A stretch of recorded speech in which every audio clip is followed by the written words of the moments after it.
let's say, hypothetically, you know what a bicycle is, but you've never actually been on one, right?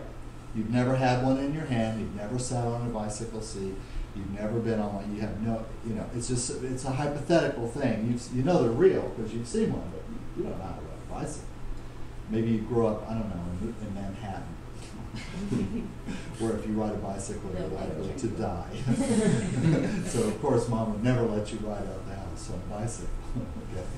But let's say, you go to Georgia Tech and you get an engineering degree, okay, mechanical engineering, one of the top engineering schools, and you see that one of the a high-end bike company has started a new division for custom bikes, and they're looking for CAD design engineers who have master's degree or higher from one of the top 3 engineering schools to work in their CAD design department. And they make bicycles for Olympic athletes. They make luge bikes, and they make high-end bicycles for Olympic athletes. And they need someone who can operate the computer, do 3D rendering and design, which then can operate CAD design machining apparatus, because they're making parts out of titanium, and they're forging, and they're using NASA composite fabrics and so on. I taught a class in Birmingham, Alabama. No, sorry, was it Birmingham? No, Jackson, Mississippi. Jackson, Mississippi, in a high-end bike shop. And the floor where they gave me space to teach a class, because the guy who owned the place, who wanted me to come and teach a Thai yoga class there, right, had their high-end bikes that they have for sale. And I got there a few minutes early, and I went over and I looked at those bicycles, and it has a little label on it, and I flipped the label up, $8,000. I was like, what you talking about? $8,000 for a bicycle. That's not possible. It's a joke. They're right on. The one next to it was $20. I had a client back home that had an $8,000 bike. The one next to it was $20. So he comes up, he's like, nice looking bike, don't you think? I'm like, I don't know if it's nice or not. I don't know if I'm actually kind of offended by its very existence. That my world even has such a thing as a $20,000 bicycle. I don't know if that's even right, And he laughed, and he goes, pick it up. And I went to pick it up, and he goes, no, with your finger. Yeah. I go, with my finger? He goes, yeah, just stick your finger under the bar and pick it up. So I went over and I just went like that. Picked it right up. Just went like that. One finger. Just like that. Just picked it up with one finger. I was like, he says, any resistance to travel is internal. The bike is not the issue. If you're on this bike. In other words, whatever you can do on the bike is what you can do. The bike is not the issue. There's no weight. There's no resistance. It's just like you flying. Okay. So I thought about that. So I said, okay, here you go. We got our Georgia Tech engineer, because this bike had gone through that design process. He said they had invested $1 million to come up with that design. All the materials, the composites, the manufacturing process, which, some of the stuff, it has to be formed in perfect vacuum, and so on. He said they'd spent $1 million. That's why they had to charge $20,000 a bike. And they still had to sell lots of them, And I said, so here we go. We got our engineer. He designs the bike. He understands, he's an engineer, so he understands about wheels and round and wheel ratios. He learns about gears. He knows about gears, reduction gears and ratios, and composites and fabrics and materials, and how they work together, what their heat and pressure tolerances are. The basic model of the bike, the shape of what a bike is supposed to have as a shape, and the parameters, and what's the weight tolerances for everything. And he's gets that all on the computer. He's a super sharp engineer, so he gets it all designed, 3D rendered in 3 dimensions and color, and he can. It's all spec'd out, so the parts that have to be machined go to that machine. The parts that have to be fabricated go to that machine, and he does all that stuff, and he builds that bike, which they're going to sell for $20,000. And so they make one, right? They even make the wheels are special. The rubber is not even something that you could buy. You know, it's, even the wheels are special made, right? Because they have to dissipate energy as you're rolling, right? Because they can't heat up. Because when the wheels heat up, it causes distortion to the frame of the wheel. You know, it's like they're getting into all that kind of stuff. You know. And so they build one of those bikes, and they're like, ta-da, you know, they roll it out, everybody's like, high five. And since you're the engineer, you get to be the first one to ride it. And so they put that guy on the bike. Of course, they have, you know, there's no pedals. Yes, clip-ons or something like that. No, not clip-ons. You know, the pedals are integral in your shoe, and you snap them on the side. You know, so that when you're not on the bike, there's no pedals.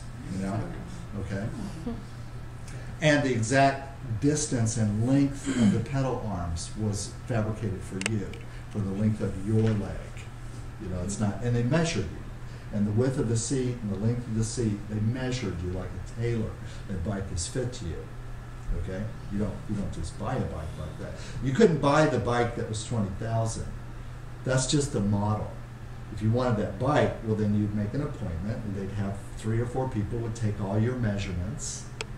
They'd watch you ride. You'd bring your best bike. They'd watch you ride it, you know, and they'd put together what they thought was the best build for you. Okay, and what your sport is, what your distance is, how fast do you want to stop, or do you even want brakes at all? You know, because that bike didn't have brakes. I thought, well, that's messed up. 20 grand. 20 grand, you don't even get brakes. You know, what you do, throw like a rock with a string on it when you want to stop, you know. But anyway, so here comes out the bike, and so you get on the bike, and they put you on it, and you take off, and what happens? You crash. Immediately. You would crash immediately. Why? Because you don't know how to ride a bike. The part of your brain that can actually know how to ride a bike is not the part of the brain that knows how to build one. The part of the brain that knows how to ride a bike is not the part that knows how to design one. Totally different parts of the brain. They don't even, they're so different, that left and right brain in that capacity, they're so different, it's like they don't even live in the same head. They don't even know that the other is there. That's the saying, the left hand doesn't know what the right hand is doing. Okay, it's not just a saying, it's absolutely true. So you would crash immediately, okay? You'd probably get dinged up, you'd probably damage the bike. And then what they would do is they'd go get the Schwinn beach bike, you know, with the big seat and the big handles and the big pedals and the big fenders. They'd go get that, and they'd say, okay, step away from the bike. Get on this thing, big wide wheels. And then they would be all like, you know, don't look down, pedal, pedal, pedal. And they would have to teach you how to ride the bike. And you'd have to learn the same way a 7-year-old learns. Even if you're a PhD in engineering, it would make no difference. No difference whatsoever. When we're practicing flow, it is completely a different exercise. So you think the exercise is learning how to do it right. And I'm just trying to clarify for you that that's not true. That is not the objective. It's not my objective. And I'm in charge. Okay? It's my system. And I'm telling you, that's not what we're trying to do, is get this right. Not yet. Why? You have to learn the mechanics of motion, and the mechanics of posture, and the mechanics of orientation to client and to gravity and to lines. And you have to learn the transitions, which are all located in motion. They're all located in motion. That's actually where the information is. It's not in, is your thumb exactly right or not? That's not where it's at. Now, if you're moving, we can give you corrections. If you're moving, we can say a little more this way, a little more tight, a little deeper, a little stronger lunge, a little more sit up straighter. You know, we can do that if you're moving. If you're not moving, all those corrections don't mean anything. Why? Because they're static corrections for technique. And here's the thing. There's a reason why, for example, a lot of massage schools, and actually this is changing, and I've learned a lot from Lydia, for example, because she was fairly recent last year, went to a really, apparently very competent professional school in Albuquerque. And so things are changing. I'm so glad to hear it, at least with that school, and I'm sure with a few others. But technically speaking, on the national boards, you're only required to know 5 techniques. And you have 6 to 8 months to learn them. 5 techniques and 6 to 8 months to learn them. Okay? If you focus on technique, it is a bottomless well. Trying to master a technique and then to say that you're not competent until you master that technique is the slow way. That's the slow way. Because the learning curve is steep because of the variables in the technique. And so you can spend 6 months learning 5 techniques. But then you got to also learn how to put them together. And that's why, for example, when I look at Western systems of hands-on, they look completely disjointed. They look completely compartmentalized. They look completely broken and choppy, with very rare exception. They do a little bit of this, and then they do a little bit of this. And then they do a little bit of this, and then they do a little bit of this. But as far as continuity of consciousness, like I was talking about last night, I don't even see it at all. Don't see it at all. Okay? Different way of looking at the world. See, because we're an energy-based system, one of the things that we know is energy is always in motion. So if you're going to emulate energy, you got to get moving.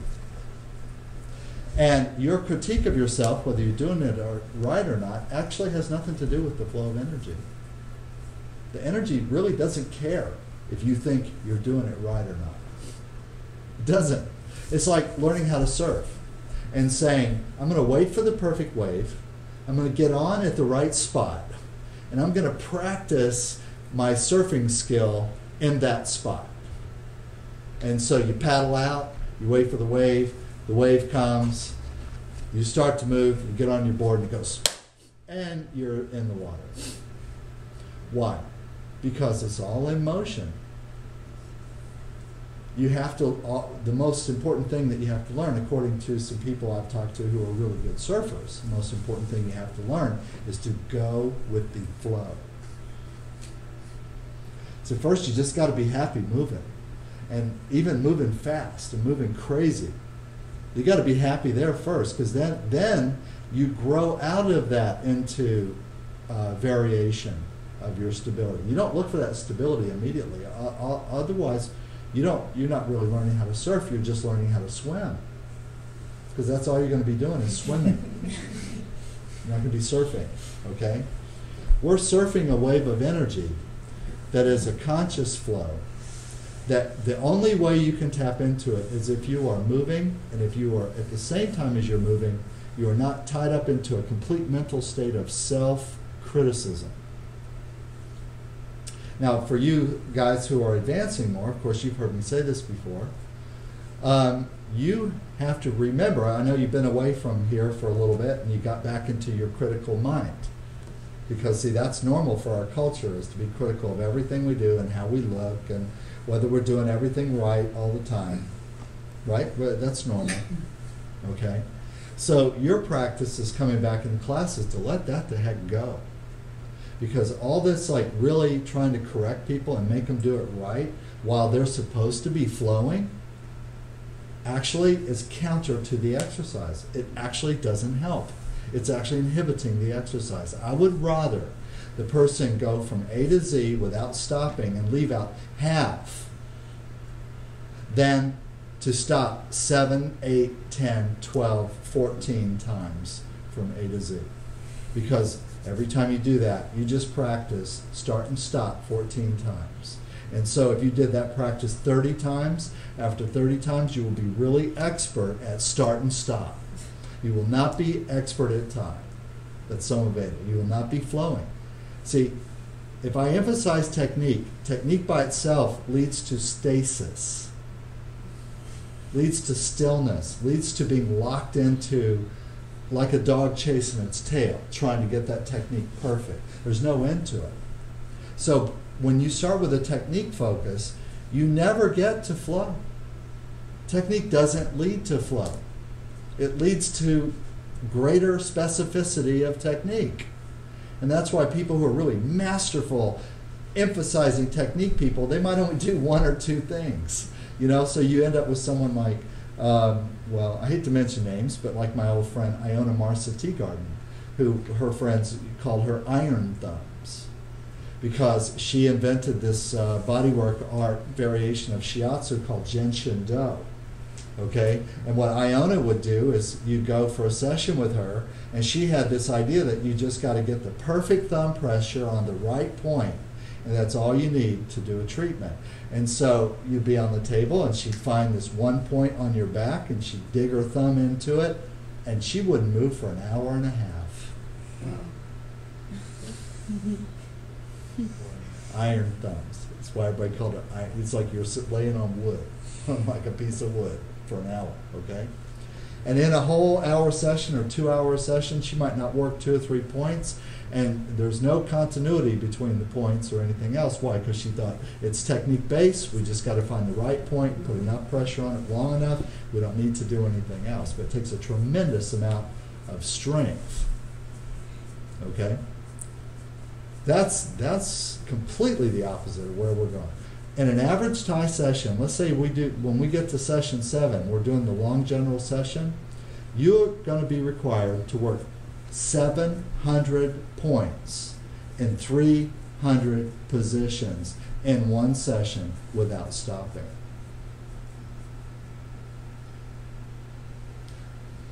Just consider that for a second. Over 700 points in over 300 positions without stopping. You have to get moving. You got to get moving, okay? You can't get all caught up, is the knee right? You go light, you don't use heavy pressure, you go to first resistance, you go right through your flow. If you leave something out, if you forget something, then when you're done with the flow, you can take a minute to recollect, and you can say, I left out the rocking, and I didn't do the back point, and I forgot the thumb circles on the side of the head. And you make a mental note, and then the next time you come back in flow, try to remember those things. You'll forget something else. But see, when you do it that way, over time, you learn how to just have an observer mind about what you do. See, when I'm working, I cultivate a state of self-awareness and self-observation, which is like this. In other words, I task a part of my brain to step away from what I'm doing and just observe it as a third-party observer. There are different terms for this. It could be meta-mind, crafting a meta-mind state.